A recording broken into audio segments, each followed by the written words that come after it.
Hello everyone, chiropractic 360 থেকে আমি doctor Sourodip Dutta. আজকে আমার সঙ্গে আছেন একজন পেশেন্ট। আপনার নাম? সুদীপ কুমার দাস। আচ্ছা, আপনার সমস্যা কি হচ্ছিল? আমার সমস্যা হচ্ছিল যে আমার L4 L5 এর মাঝখানে গ্যাপটা একদম ছোট হয়ে গেছিল, যার জন্য একটা নার্ভের সেন্সেশন সাংঘাতিক আসছিল। এবং বিশেষ করে মানে ঘুম থেকে ওঠার পরে এবং অনেকক্ষণ বসার পরে যখন দাঁড়িয়ে থাকছি এই সময়তে একটা ভীষণ বাজে সেন্সেশন আসছিল পায়ে নার্ভের ডাইরেক্ট।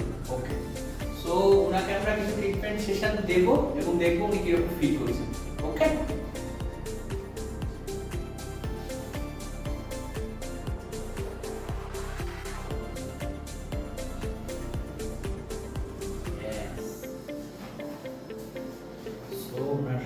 প্রবলেম আছে এইখানে।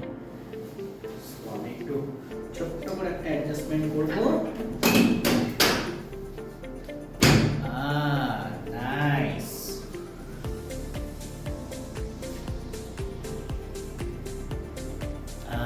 নাইস, আরেকটু ফাইন। ওকে, ঠিক আছে। এবার একটুখানি আপনি আমার দিকে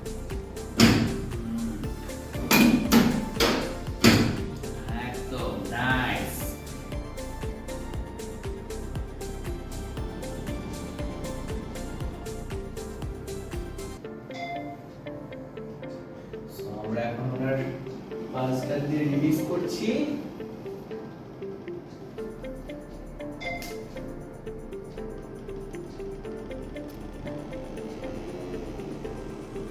ওকে, নাইস। মাসল স্প্যাজম আছে।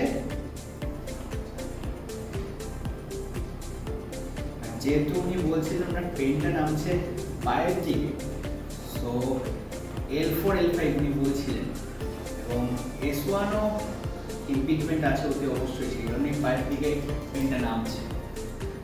তো আমরা মাসলটা রিলিজ করে দিচ্ছি।